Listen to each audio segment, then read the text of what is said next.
Hello, today is Thursday, June 20th, 2019. I'm Joe Schmidt with TC2, and this is Staying Connected. Each quarter, the Federal Communications Commission reveals the Universal Service Fund contribution factor. Late last week, the FCC announced the USF contribution factor for the third quarter of 2019, and it was a huge number, 24.4%. Last quarter, it was 18.8%. This quarter, 24.4%. To explain what's going on with USF, and more importantly, what enterprises can do about this hugely burdensome hit to their telecom bills, I'm joined today by my colleague, Andrew Brown. Andrew is the managing partner of LB3 and the chairman of TC2, and he has been working on USF issues for enterprise customers for well over a decade. I have no doubt that he can get us to the bottom line on dealing with USF matters within the time span of this short podcast. Oh, I like that. From 0 to 24.4% in 8 minutes or less. Staying Connected is a high-velocity podcast, so buckle up. Okay, seriously, Andrew, why is the USF factor so insanely high, and why the huge jump from 18.8 to 24.4% just this quarter? Well, the factor is so high just because of the basic math of USF funding. The current system is structured in a way that effectively requires the contribution factor to go up. And because carriers stick end users with a pass-through surcharge for the carrier's contribution obligations to USF, what end users pay for telecom services also goes up. So, can you please explain the basic math that you just mentioned? Yeah, sure. USF is funded by assessing carrier revenues for certain types of services, most interstate and international telecom services. So your toll-free voice minutes of use, your MPLS access, international voice, that kind of stuff. Carrier revenues for those services have been declining for a long time, and they've been steeply declining over the past 5 years. But the amount that USF spends for universal service programs has not really declined. In fact, it's programmed to grow significantly in the coming years. So the basic math that even a lawyer can understand is that to keep the USF coffers filled at current and future levels, the contribution factor has to go up as the assessed revenue base goes down. But that's not new, is it? As you've just described, this has been a long-term trend for many years now.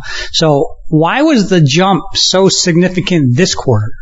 Yeah, you're right. It's not new at all. The USF contribution factor has always been pretty volatile and can take swings of like 1% or more each quarter. So even though the third quarter 2019 number is big and sets an all-time high, isn't really all that surprising for those of us that follow this. It's not likely to remain the all-time high for very long either, unless something in the system changes. So the nearly 30% increase in the factor from last quarter really just results from the fact that we've probably reached a tipping point in what we affectionately call the USF death spiral. Assessed revenues are shrinking so quickly and expenditures are likely growing that 0.5% or 1% increase from quarter to quarter just isn't going to be enough to make up the funding requirements anymore. The jumps are going to get bigger. And a 29 or 31% contribution factor in the future, if things don't change, that isn't some chicken little the sky is falling rambling of an insane telecom lawyer. It's the basic math I just talked about, and it's coming.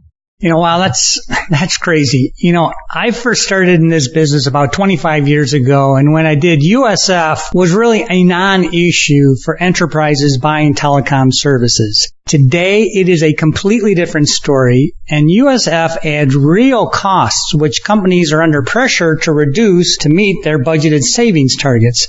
Now, when we at TC2, when we develop cost models for our clients, we see the huge impact that USF has on their bottom lines. And honestly, you can't ignore the numbers that might add 20, maybe 25% to what our clients are paying for their telco services. That's frustrating, but what's really frustrating is that the big volatility in the carrier's USF surcharge from quarter to quarter, it makes it really hard for our clients to establish a budget over a fiscal year or over a 3-year deal cycle. So, Andrew, in your opinion, what can companies do to address this problem?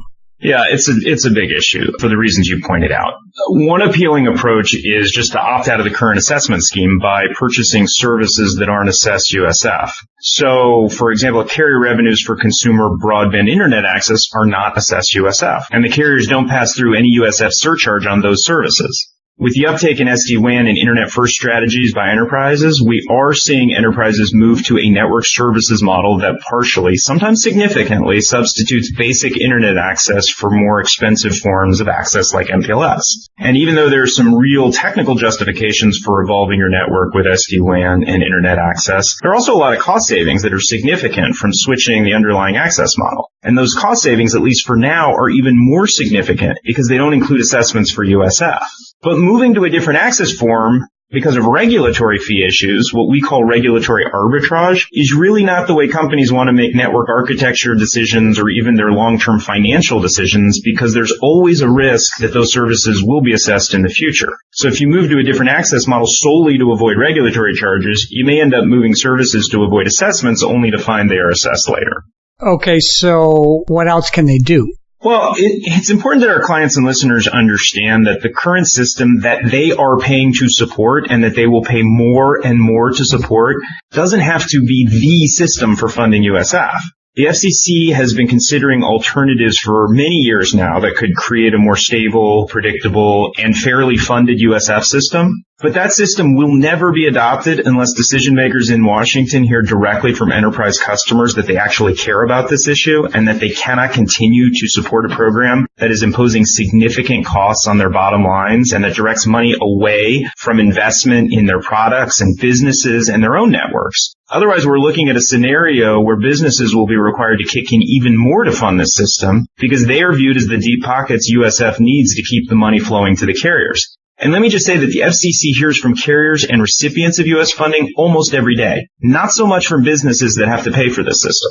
All right, so clearly the prospect of even greater contribution obligations, that's pretty scary. But how do companies do that? How do they get their voice heard? Most of our clients are managing their networks and their budgets, and they don't spend their time working on policy issues in Washington, D.C.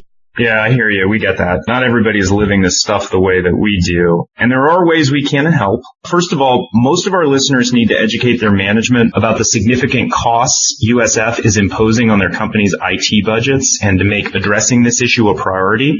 It's not on the radar screen for everyone, even though it's a big number. So to help, we're going to host a short conference call sometime in early July to brief this issue for listeners and their management chains that want to attend. And as part of that briefing, we're going to provide specific steps that companies can take, working through their Washington, D.C. policy offices and trade associations to which their companies already belong, working through established membership groups like the one that we represent, the Ad Hoc Telecom Users Committee, which represents enterprise customers at the FCC.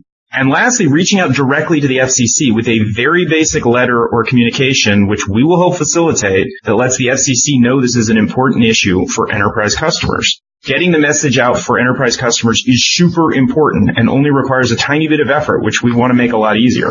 Okay, that's excellent. And thanks so much, Andrew, for your insight. Now, be on the lookout for a communication about this upcoming briefing and USF action plan. And Andrew, I assume folks can reach out to you if they are interested in more information about USF and the Ad Hoc Telecom Users Committee.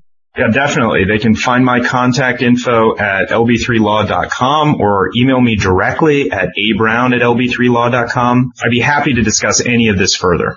Okay, thanks again, Andrew. As Andrew mentioned, don't hesitate to reach out to him directly about this issue or simply get in touch with one of the TC2 or LB3 professionals that you know or that you regularly work with to talk about USF or if you have other ICT lifecycle needs. Now, there's also more information about USF and issues facing enterprise customers on the LB3 and TC2 websites at lb3law.com and TechCaliber.com. Also, be on the lookout for further information about the upcoming USF briefing that Andrew mentioned. Now, we're going to continue our discussion about a related issue, the other non-government imposed surcharges that carriers layer onto customers' bills. And these can add an additional 5 to 10% in fees on top of the 25% you're already paying in USF. So stay tuned for the second part of our discussion on fees and surcharges in an upcoming podcast. Finally, you can stay current by checking out those websites that I mentioned or follow us on LinkedIn.